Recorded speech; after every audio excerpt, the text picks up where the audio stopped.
Hello friends, good morning. നമ്മുടെ Kerala TV സീരിയലിലേക്ക് എല്ലാവർക്കും സ്വാഗതം. അങ്ങനെ നമ്മുടെ നന്ദ അവിടെ സ്കൂളിൽ ചെന്നിട്ട് തൻ്റെ കുഞ്ഞിവിടെ പഠിക്കുന്നില്ലെന്നുള്ള കാര്യം അവിടുത്തെ ടീച്ചറോട് പറയും. അപ്പോൾ കാരണം ചോദിച്ചു കഴിഞ്ഞപ്പോൾ പിന്നെ എന്തിനാ ഇവിടെ കൊണ്ടുവന്നോന്ന് ചോദിച്ചു കഴിഞ്ഞപ്പം എൻ്റെ കുഞ്ഞിൻ്റെ ആ ഒരു ക്വാളിറ്റി എന്താണെന്നുള്ളത് ഇവിടെ മനസ്സിലാക്കി തരാൻ വേണ്ടിയിട്ടാണ് കൊണ്ടുവന്നത്. അതുകൊണ്ടാണ് ഇത്രയും നല്ല വാക്കുകൾ മേഡത്തിൻ്റെ നാവിൽ നിന്ന് തന്നെ എനിക്ക് കേൾക്കാൻ പറ്റിയല്ലോ എന്നൊക്കെ പറഞ്ഞു. താങ്ക് യു മാം എന്നൊക്കെ പറഞ്ഞ് നമ്മുടെ നന്ദ ഉള്ള കാര്യം അങ്ങ് പറഞ്ഞു. ഇത് കേട്ട് കഴിഞ്ഞപ്പം ഈ സിറ്റിയിലെ തന്നെ ഏറ്റവും മികച്ച സ്കൂളാണിതെന്നുള്ള കാര്യം മേഡം പറയുക. പക്ഷേ ഇത്രയും ഫീസ് കൊടുക്കാൻ എനിക്ക് പറ്റില്ല മാം എന്ന് നന്ദ പറയുക. അപ്പോൾ ഗൗതം സഹായിക്കില്ലേ എന്ന് മേഡം ചോദിച്ചു. അതല്ലെങ്കിൽ ഇവിടെ ചൈൽഡ് സപ്പോർട്ടിങ് അങ്ങനെയുള്ള കാര്യങ്ങളൊക്കെ ഉണ്ടെന്ന് പറയുമ്പോൾ മേഡം, ഞാനൊരു സാധാരണ സ്കൂളിലാണ് പഠിച്ചത്. മേഡവും ഗൗതം സാറും ഒക്കെ അങ്ങനെ തന്നെയല്ലേ പഠിച്ചത്. നമ്മൾ 3 പേരും നമ്മുടെ ലക്ഷ്യങ്ങളിൽ എത്തിയില്ലേന്ന് ചോദിച്ചു. അത്രമാത്രം എൻ്റെ മോൾക്കും പറ്റിയാൽ മതിയെന്നുള്ള കാര്യം നന്ദ ഈ ടീച്ചറോട് പറയാം. ഗൗതം കലിപ്പ് കയറി ഇങ്ങനെ നോക്കിയിരിക്കും കേട്ടോ. Ma'am, thank you so much, thank you ma'am എന്നൊക്കെ ഇങ്ങനെ നമ്മുടെ നന്ദ പറയുമ്പോൾ ആയിക്കോട്ടെ മെമ്പറുണ്ട്. ആ മേഡം ഇങ്ങനെ തലയാട്ടിക്കൊണ്ട് അവിടെ ഇരിക്കുന്നു. നമ്മുടെ നന്ദ അവിടെ നിന്ന് എഴുന്നേറ്റ് പോവുകയും ചെയ്തു. നന്ദ അങ്ങ് പോയി കഴിഞ്ഞപ്പോൾ ഗൗതം ഇങ്ങനെ തീർന്നു പോയ പോലെ ഇരിക്കുക. Ma'am, I am extremely sorry ma'am എന്ന് പറയുമ്പോൾ ആദ്യം നിങ്ങൾ തമ്മിൽ സംസാരിക്കണമായിരുന്നു, അതിനുശേഷം ഇങ്ങോട്ട് വന്നാൽ മതിയായിരുന്നല്ലോ എന്ന് ആ മേഡം ഇങ്ങനെ നമ്മുടെ ഗൗതത്തിനോട് പറഞ്ഞു. ഗൗതം ആണെങ്കിൽ നാണം കെട്ടിയിരിക്കുമല്ലേ. അത് കഴിഞ്ഞിട്ട് ഗൗതം അങ്ങോട്ടേക്ക് ചെന്നു. അപ്പം നന്ദയും കൊച്ചും കൂടെ വീട്ടിലേക്ക് കയറി ചെല്ലുന്നു. ആ സമയത്താണ് ഗൗതം അങ്ങോട്ടേക്ക് വരുന്നതും നന്ദ ഇറങ്ങി ചെല്ലുന്നതും. അപ്പം നന്ദ ഭയങ്കര കലിപ്പിച്ചിങ്ങനെ നിൽക്കുക. അതുപോലെ തന്നെ നമ്മുടെ ഗൗതവും കലിപ്പിച്ച് നിൽക്കാം. ഇത്രയും റെപ്യൂട്ടഡ് ആയിട്ടുള്ള സ്കൂളിൽ അഡ്മിഷൻ കിട്ടിയതല്ലേ, എന്നിട്ട് നിനക്ക് എന്തിൻ്റെ കേടായിരുന്നു എന്നോട് പറയാതെ വേറൊരു സ്കൂളിൽ അഡ്മിഷൻ വാങ്ങിയെന്ന് പറയാനെന്ന് ചോദിക്കുമ്പം ഗൗതം സാർ എന്നോട് പറഞ്ഞായിരുന്നു ഇത്രയും വലിയൊരു സ്കൂളിലേക്കാണ് അഡ്മിഷൻ എടുക്കാൻ പോകുന്നതെന്ന്. അപ്പം ഞാൻ അഡ്മിഷൻ എടുക്കാൻ തീരുമാനിച്ചതേ ഉള്ളൂ, നീ എന്നോട് പറയാതെ അഡ്മിഷൻ എടുത്ത് കഴിഞ്ഞില്ലേ എന്ന് ചോദിച്ചു. എൻ്റെ മോൾക്ക് എന്താണ് വേണ്ടത് വേണ്ടാത്തതെന്നൊക്കെ എനിക്ക് നന്നായിട്ട് അറിയാമെന്നും അവളുടെ കാര്യങ്ങൾ ഇതുവരെ ഞാൻ എടുത്ത ഒരു തീരുമാനവും തെറ്റിയിട്ടേ ഇല്ല എന്നുള്ള കാര്യവും നമ്മുടെ നന്ദ ഗൗതത്തിനോട് പറയുക. അവൾ എന്താണെന്ന് ഗൗതം സാറിന് ഇൻ്റർവ്യൂ കണ്ടപ്പോൾ തന്നെ മനസ്സിലായതല്ലേന്ന് ചോദിച്ചു. അതുകൊണ്ട് എൻ്റെ തീരുമാനങ്ങൾക്കനുസരിച്ച് കാര്യങ്ങൾ നടക്കട്ടെ എന്ന് നന്ദ. എൻ്റെ മോളുടെ ഭാവിയാണ് എനിക്ക് പ്രധാനമെന്ന് ഗൗതം. എൻ്റെ കൺസേണും അത് തന്നെയാണ്. ഇനി മുതൽ അവളുടെ കാര്യത്തിൽ എന്തെങ്കിലും തീരുമാനം എടുക്കുകയാണെങ്കിൽ എന്നോട് പറഞ്ഞിട്ട് വേണം എടുക്കാനെന്ന് നന്ദ. അപ്പോൾ ആ സ്കൂളിൽ അഡ്മിഷൻ വേണ്ട എന്നായിരുന്നെങ്കിൽ പിന്നെ നീ എന്തിനാ ആ സ്കൂളിലേക്ക് വന്നത്? അപ്പം നിങ്ങളുടെ മുന്നിൽ എനിക്ക് തെളിയിക്കണമായിരുന്നു എൻ്റെ കുഞ്ഞു മോശമല്ല എന്നുള്ളത്. ഗൗരിക്ക് ഇതുവരെ ഞാൻ കൊടുത്ത സ്കൂളിൽ വെറുതെ അല്ലായിരുന്നു അവൾ പഠിച്ചതെന്നുള്ളത്. എൻ്റെ പ്രയത്നം എന്തായെന്നൊന്ന് നിങ്ങൾ അറിയാൻ വേണ്ടിയിട്ടാണെന്ന് നന്ദ പറയുക. അതുപോലെ ഒരു സ്കൂളിൽ പഠിച്ചിട്ട് തിരിച്ചു വരുമ്പോൾ ഗൗരി എന്നോട് പലതും ആവശ്യപ്പെടും. അപ്പോൾ വിലപിടിപ്പുള്ള പലതും അവൾ ആവശ്യപ്പെടും. എനിക്കതൊന്നും നൽകാൻ കഴിഞ്ഞെന്ന് വരില്ല എന്ന് നന്ദ ഗൗതത്തിനോട് പറയുക. ഇൻഫ്യൂരിറ്റി കോംപ്ലക്സോടെ എൻ്റെ മോള് വളർന്നു വരുന്നത് കാണാൻ എനിക്ക് താല്പര്യമില്ല എന്നും എൻ്റെ മകൾ സ്കൂളിൽ നിന്ന് തിരിച്ചു വരുമ്പോൾ സംസാരിക്കേണ്ടത് തനിക്കില്ലാതെ പോയതും മറ്റു കുട്ടികൾക്കുള്ളതുമായ ലക്ഷറിയെക്കുറിച്ച് ആകരുതെന്നൊക്കെ പറഞ്ഞുകൊണ്ട് നന്ദ ഗൗതത്തിനോട് പറയുക. അവളുടെ ഫീസിനെ കുറിച്ചും ഭക്ഷണം ഷെയർ ചെയ്ത് കഴിച്ചതിനെക്കുറിച്ചും അതുപോലെ ഇല്ലായ്മയിലൂടെ കിട്ടിയ ഒരു സുഹൃത്തിനെ സഹായിച്ചതിനെക്കുറിച്ചും ഒക്കെ അവൾ സംസാരിക്കണമെന്നൊക്കെ നന്ദ ഇങ്ങനെ ഗൗതത്തിനോട് പറഞ്ഞു കൊടുക്കുക. അവൾ ഷെയറിങ്ങിനെ കുറിച്ചും അഡ്ജസ്റ്റ്മെൻറ്റിനെ കുറിച്ചും മറ്റുള്ളവരെ സഹായിക്കുന്നതിനെക്കുറിച്ചും പഠിച്ചു വേണം അവൾ ഓരോ ദിവസവും സ്കൂളിൽ പോകാനെന്ന കാര്യമൊക്കെ നന്ദ പറയുമ്പോൾ ഇതൊക്കെ പഴയ കൺസെപ്റ്റാണ് നന്ദ. പരിമിതികളില്ലാതെ ആത്മവിശ്വാസത്തോടെ പഠിച്ചിറങ്ങുന്ന ഒരു കുട്ടിക്ക് നാളെ മൾട്ടിനാഷണൽ കമ്പനിയിൽ കയറി പറ്റാൻ തക്ക വിധം ആ ഒരു ഇതായിട്ടിരിക്കണമെന്ന് കയറി പറ്റാൻ തക്കതായ രീതിയിൽ ആ കുട്ടി ഭയങ്കര ബ്രില്യൻ്റ് ആയിരിക്കണമെന്നൊക്കെ പറയുക. അവളുടെ നല്ല ഭാവിക്കാണ് നീ തടസ്സം നിൽക്കുന്നതെന്നൊക്കെ പറയുമ്പം എൻ്റെ മകളുടെ നല്ല ഭാവിക്ക് വേണ്ടി മാത്രമാണ് ഞാൻ ഇതുവരെയും എൻ്റെ ജീവിതം ഹോമിച്ചത്.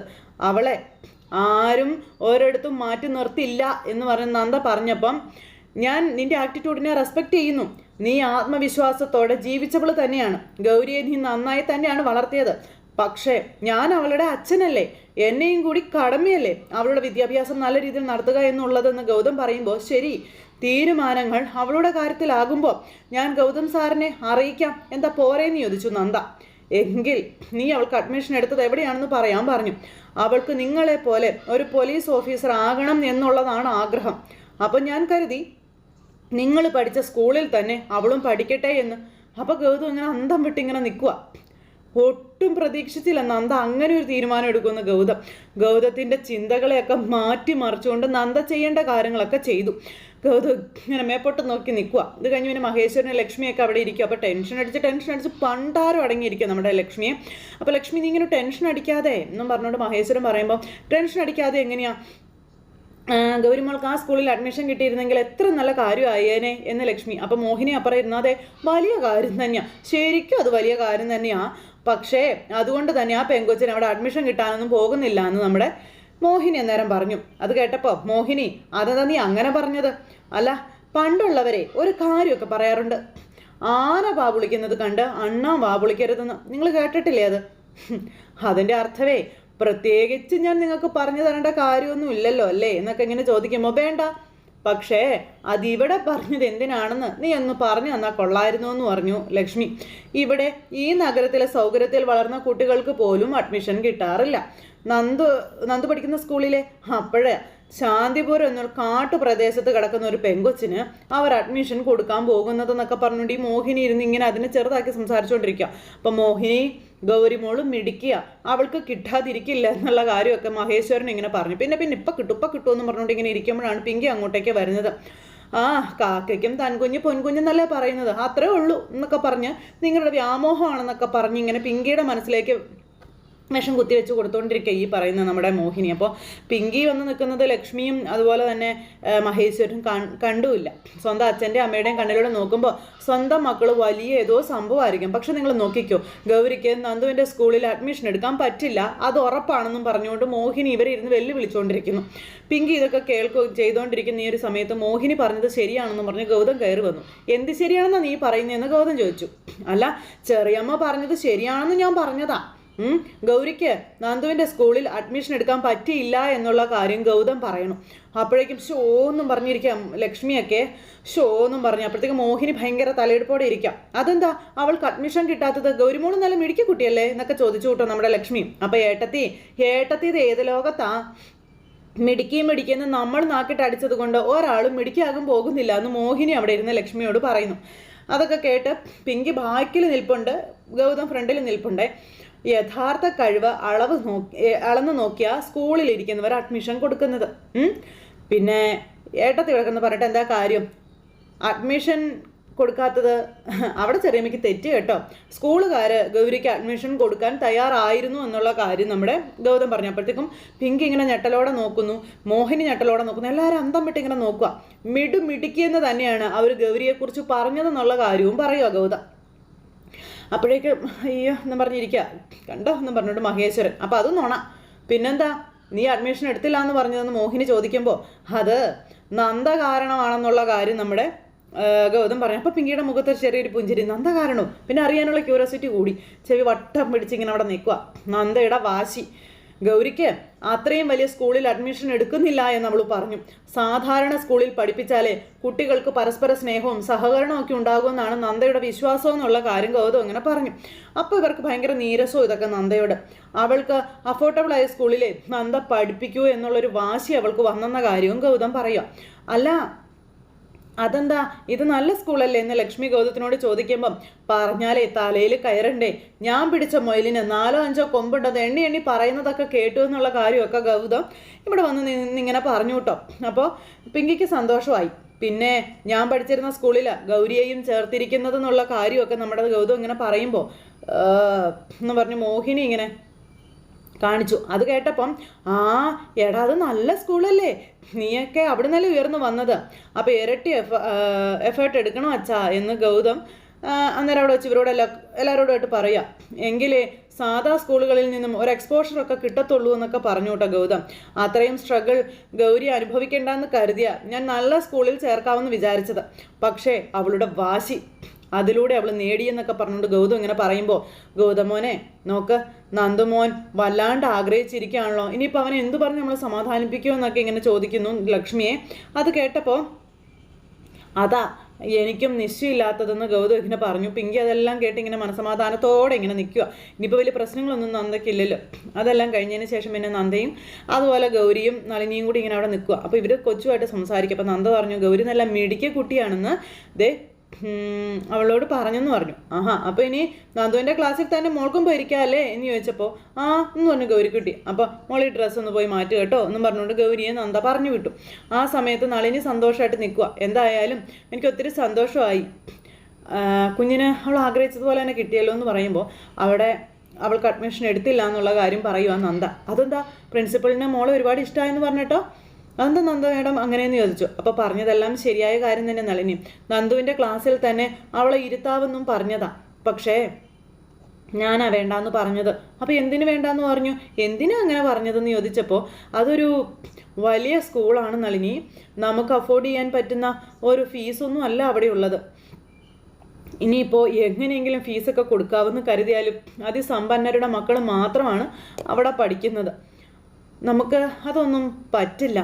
അവിടുത്തെ കുട്ടികളുടെ കൈകളിൽ വിലപിടിപ്പുള്ള കാര്യങ്ങൾ മാത്രമേ ഉണ്ടാവുകയുള്ളൂ. അതൊക്കെ കണ്ട് അവളും അതൊക്കെ വേണമെന്ന് വാശി പിടിച്ചാൽ ഞാൻ എന്ത് ചെയ്യാനാണെന്നൊക്കെ നളിനിയോട് ചോദിക്കുക കേട്ടോ. അല്ലെങ്കിൽ അവൾക്ക് അവരോടൊക്കെ അസൂയ തോന്നില്ലേ എന്നൊക്കെ നന്ദ ചോദിക്കുക. അതുമല്ല എന്നുണ്ടെങ്കിൽ ഞാൻ അവൾക്ക് അവരെക്കാളും കുറവുണ്ടെന്ന് തോന്നും എന്നൊക്കെ ഇങ്ങനെ പറയുമ്പോൾ, പക്ഷെ നന്ദുവിൻ്റെ കൂടെ പഠിക്കുക എന്നുള്ളതല്ലേ ഗൗരിയുടെ ആഗ്രഹം എന്നൊക്കെ അന്നേരം നളിനി ചോദിച്ചു. അതേന്ന് നന്ദ പറഞ്ഞപ്പോൾ ഒരേ ക്ലാസ്സിൽ ഇരിക്കാൻ പറ്റുക എന്നൊക്കെ പറഞ്ഞാൽ നല്ലതല്ലേ എന്നൊക്കെ ഇങ്ങനെ ചോദിക്കുമ്പോൾ അതും ഞാൻ ആലോചിച്ചൊരു കാര്യം തന്നെയാണ്, പക്ഷേ അത് വേണ്ട, അത് ശരിയാവില്ല. ഗൗരി നന്ദുവിൻ്റെ കൂടെ മത്സരിച്ചാൽ 1ാം സ്ഥാനത്ത് തന്നെ എത്തൂ.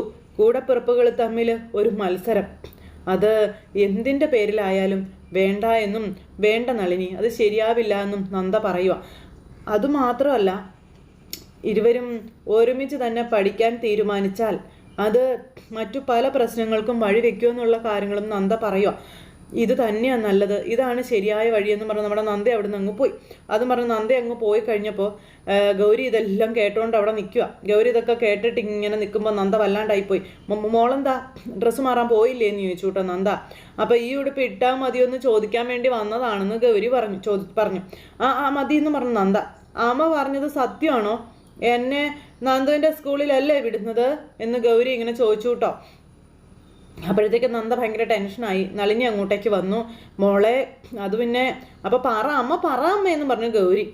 മോളെ അത്രയും വലിയൊരു സ്കൂള് നീ ആരും അല്ലാതായി പോകും മോളെ. അമ്മ പറഞ്ഞതൊക്കെ കേട്ടെങ്കിൽ മോൾക്ക് കാര്യങ്ങൾ മനസ്സിലാകുമെന്ന് നന്ദ കൊച്ചിനോട് പറയാം. പക്ഷെ എനിക്കിപ്പോൾ നന്ദുവിൻ്റെ കൂടെ ഇരുന്ന് പഠിക്കാൻ പറ്റില്ലേ എന്നിങ്ങനെ ചോദിക്കും കേട്ടോ ഗൗരി. മോളെ നിനക്ക് അവനെ കാണണമെന്നുണ്ടെങ്കിൽ എന്ന് വേണമെങ്കിലും എപ്പോൾ വേണമെങ്കിലും കാണാമല്ലോ. ഞായറാഴ്ച നമുക്ക് അവനെ ഇങ്ങോട്ടേക്ക് വിളിക്കാം. എന്നാലും അമ്മ എനിക്ക് നന്ദുവിൻ്റെ ഒപ്പം പഠിച്ചാൽ മതിയായിരുന്നു എന്ന് ഗൗരി ഇങ്ങനെ നന്ദയോട് പറയുമോ. നന്ദ കണക്കൂട്ടുന്നത് പോലെ ഒന്നും വരുന്നില്ല. അപ്പോൾ വെറുതെ വാശി പിടിക്കല്ലേ മോളെ എന്നും പറഞ്ഞുകൊണ്ട് നന്ദ ഇങ്ങനെ പറഞ്ഞു. കൊച്ചതൊക്കെ കേട്ട് ഇങ്ങനെ നിൽക്കുമല്ലേ, ഒന്നും മിണ്ടാതെ കൊച്ചകത്തേക്ക് കയറി ഓടി. ആ മനസ്സ് വേദനിച്ചു എന്ന് നന്ദയ്ക്ക് മനസ്സിലായി. നന്ദ പുറത്തു നിന്ന് ഭയങ്കര കരച്ചില്ല. ഈ സമയത്ത് നന്ദോട്ടനോട് കാര്യങ്ങളെല്ലാം നമ്മുടെ ഗൗതം വന്നിരുന്നു പറയാം. അപ്പോൾ എന്താ പ്രിൻസിപ്പൾ സമ്മതിക്കാതിരുന്നതെന്ന് ചോദിച്ചു കേട്ടോ കൊച്ച്. അപ്പോൾ ഇൻ്റർവ്യൂ ഒക്കെ വളരെ മിടുക്കിയായിട്ട് ഗൗരി പാസ്സായി മോനെ. പക്ഷേ ഗൗരിയുടെ അമ്മയ്ക്ക് അവളെ ആ സ്കൂളിൽ ചേർക്കാൻ താല്പര്യമില്ലെന്ന് പറഞ്ഞു എന്ന് പറയുമ്പോൾ അതെന്താണെന്നാ ചോദിച്ചത്. ഡോക്ടർ ആൻറ്റി ഗൗരിയുടെ കൂടെ വന്നതല്ലേ, എൻ്റെ സ്കൂളിൽ ചേർക്കാൻ താല്പര്യമില്ലെങ്കിൽ പിന്നെ എന്തിനാ വന്നതെന്നൊക്കെ ഇങ്ങനെ ചോദിച്ചു. അപ്പോൾ അതൊരു വാശിക്ക് വേണ്ടി വന്നതാണെന്ന് ഗൗതം കൊച്ചിനോട് പറയാം. പിങ്കി അതൊക്കെ അവിടെ നിന്ന് കേൾക്കുക. ഗൗരി മിടിക്കുകയാണെന്നും മോൻ്റെ സ്കൂളിൽ ചേർക്കാൻ യോഗ്യതയുണ്ടെന്നും കാണിക്കാൻ വേണ്ടി മാത്രമാണ് ആൻറ്റി ഇൻ്റർവ്യൂവിന് വന്നതെന്നുള്ള കാര്യം പറയുക. ഓൾറെഡി ഗൗരിക്ക് വേറൊരു സ്കൂളിൽ അഡ്മിഷൻ എടുത്ത് കഴിഞ്ഞിരുന്നു എന്നും പിന്നെന്തിനാ എന്നെ ആശിപ്പിച്ചതെന്നൊക്കെ നന്ദോട്ടൻ ചോദിക്കുക. ഞാൻ എത്രയോ ആഗ്രഹിച്ചതാ ഗൗരിയുടെ കൂടെ സ്കൂളിൽ പഠിക്കാമെന്നുള്ളത്.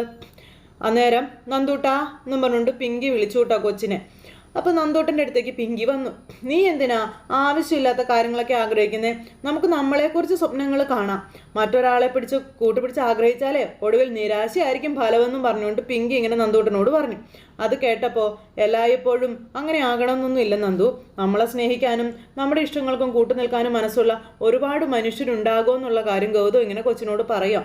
അവരെ കൃത്യമായി നമ്മൾ ചൂസ് ചെയ്യണമെന്ന് മാത്രമേ ഉള്ളൂ. തെരഞ്ഞെടുപ്പ് തെറ്റിപ്പോയാലേ ജീവിതം നിരാശയിലായി പോകും. അപ്പോൾ എല്ലാവർക്കും എന്നെ വിഷമിപ്പിക്കാനാണ് ഇഷ്ടമെന്ന് എനിക്ക് മനസ്സിലായെന്ന് നന്ദോട്ടൻ അന്നേരം അവിടെ വെച്ച് പറയാം. മോനെ വിഷമിപ്പിക്കാനാണോ പപ്പ ഇതൊക്കെ ചെയ്യുന്നത്? ഒരിക്കലും അല്ല എന്ന് ഗൗതം നന്ദോട്ടനോട് പറയാം. എൻ്റെ മോൻ്റെ സന്തോഷത്തിന് വേണ്ടിയല്ലേ എന്ന് ചോദിച്ചു. എന്നിട്ടും ഗൗരിയെ എൻ്റെ സ്കൂളിൽ ചേരുന്നില്ലല്ലോ. അപ്പോഴോ പപ്പ ഇനി ഒരിക്കലും എനിക്ക് ഗൗരിയെ കാണാനായിട്ട് പറ്റത്തില്ലേ എന്നൊക്കെ ഇങ്ങനെ ചോദിക്കുമ്പോൾ മോനെ പരസ്പരം കാണാനേ ഒന്നിച്ച് പഠിക്കണമെന്ന് നിർബന്ധമൊന്നുമില്ലല്ലോ. ഞാൻ പഠിക്കുന്ന സ്കൂൾ എനിക്ക് തീരെ ഇഷ്ടമല്ല പപ്പ എന്ന് നമ്മുടെ നന്ദൂട്ടൻ അന്നേരം പറയണു. അവിടുത്തെ കുട്ടികളെല്ലാവരുമേ എന്നെ എപ്പോഴും കളിയാക്കിക്കൊണ്ടിരിക്കുമെന്നൊക്കെ പറഞ്ഞുകൊണ്ട് നമ്മുടെ നന്ദൂട്ടൻ പറഞ്ഞു. അത് കേട്ടപ്പോൾ ഇവർ ഞെട്ടി കേട്ടോ. ആ റേസിന് ഞാൻ പങ്കെടുക്കാത്തതിനെ അവർക്ക് ഭയങ്കര ദേഷ്യമോ എന്നോടെന്നൊക്കെ പറഞ്ഞുകൊണ്ട് ഇങ്ങനെ നന്ദൂട്ടൻ പറയുന്നു. ആരും എൻ്റെ ഫ്രണ്ട് ആകുന്നില്ല, എന്നോട് വർത്തമാനം പറയാൻ പോലും ആരും വരുന്നില്ല എന്നും ആ സ്കൂൾ എനിക്ക് ഇഷ്ടമല്ല എന്നും ഗൗരി വന്നിരുന്നെങ്കിലേ എനിക്ക് അവിടെ ബെസ്റ്റ് ഫ്രണ്ടായിട്ട് അവൾ ഉണ്ടാകുമായിരുന്നു എന്നൊക്കെ പറഞ്ഞുകൊണ്ട് ഇങ്ങനെ നമ്മുടെ നന്ദൂട്ടൻ പല സത്യങ്ങളും വെളിപ്പെടുത്തുവാണ്. അതൊക്കെ കേട്ടപ്പോൾ ഭയങ്കര സങ്കടം ഇവർക്ക്. അപ്പോൾ എന്നാൽ പിന്നെ ഗൗരി പഠിക്കുന്ന സ്കൂളിൽ എന്നെയും കൂടി ഒന്ന് ചേർക്കാൻ പറ്റുമോ പപ്പ എന്നൊക്കെ ഇങ്ങനെ ചോദിച്ചു കേട്ടോ. കൊച്ചിങ്ങനെ ഇരുന്ന് ചോദിക്കുന്നത് കേട്ട് കഴിഞ്ഞപ്പം മോൻ എന്തൊക്കെ ഈ ആലോചിക്കുകയും പറയുകയൊക്കെ ചെയ്യുന്നതെന്ന് പിങ്കി ചോദിച്ചു. അപ്പം എന്താ കുഴപ്പം? മോൻ പഠിക്കുന്ന സ്കൂളിൻ്റെ വില മോൻ അറിയില്ലേ? ഈ സിറ്റിയിലെ നമ്പർ 1 സ്കൂളാണ് അത്. അവിടുന്ന് മാറി മോൻ ഒരു സാധാരണ സ്കൂളിൽ ചേർന്നാൽ മോൻ്റെ ഭാവി പോവില്ലേ എന്ന് നന്ദൂട്ടനോട് പിങ്കി ചോദിച്ചു. അപ്പോൾ ഗൗരി പഠിക്കുന്ന സ്കൂളല്ലേ, ഡോക്ടർ ആൻറ്റി വെറുതെ ഒന്നും അവിടെ ചേർക്കത്തില്ലല്ലോ എന്ന് നന്ദൂട്ടൻ പറയുന്നു. അപ്പോൾ നല്ല സ്കൂൾ തന്നെയായിരിക്കും അതും, അല്ലെങ്കിലും എനിക്ക് കുഴപ്പമില്ല, ഞാൻ അവിടെ ഹാപ്പി ആയിട്ട് പഠിച്ചോളാമെന്നൊക്കെ നമ്മുടെ നന്ദൂട്ടൻ ഇങ്ങനെ പറയുന്നു. അങ്ങനെ കൊച്ചു തീരുമാനങ്ങൾ എടുക്കുക. എന്തായാലും ആരോടും ഇത് പറയണ്ട, പറഞ്ഞാൽ ആരെങ്കിലുമൊക്കെ ഇത് മുടക്കുമെന്ന് പറയുമ്പോൾ മോൻ വിഷമിക്കണ്ട പപ്പ, മോനെ ഗൗരി പഠിക്കുന്ന സ്കൂളിൽ തന്നെ ചേർക്കാൻ കേട്ടോ എന്ന് ഗൗതം നന്ദൂട്ടന് വാക്ക് കൊടുക്കുന്നു. പിങ്കി ഞെട്ടി. പണിയെല്ലാം പാടുക. എവിടെയായിരുന്നാലും എൻ്റെ മോൻ ഹാപ്പി ആയിരിക്കണം, പപ്പയ്ക്ക് അത് മാത്രം മതിയെന്ന് പറഞ്ഞു. അപ്പം സത്യമാണ് പപ്പ പറഞ്ഞത്, വെറുതെ എന്നോട് പറയരുത് കേട്ടോ എന്ന് പറഞ്ഞു. ഇല്ല, ഒരിക്കലും ഇല്ല കേട്ടോ, അപ്പം മോനോടെ പോയി കളിക്കും, നമുക്കങ്ങനെ ചെയ്യാട്ടോ എന്ന് പറഞ്ഞു. അപ്പോൾ അങ്ങനെ അതെല്ലാം പറഞ്ഞ് നന്ദൂട്ടനെ പറഞ്ഞു വിട്ടിട്ട് ഗൗതം അങ്ങ് പോരുമ്പം പിങ്കി, ഗൗതം ഇങ്ങനെ വെറുതെ നന്ദുവിൻ്റെ ഭാവി നശിപ്പിക്കരുത് കേട്ടോ എന്ന് പറഞ്ഞു പിങ്കി. അപ്പം നന്ദു പറഞ്ഞത് താൻ കേൾക്കാത്തത് കൊണ്ടാണോ?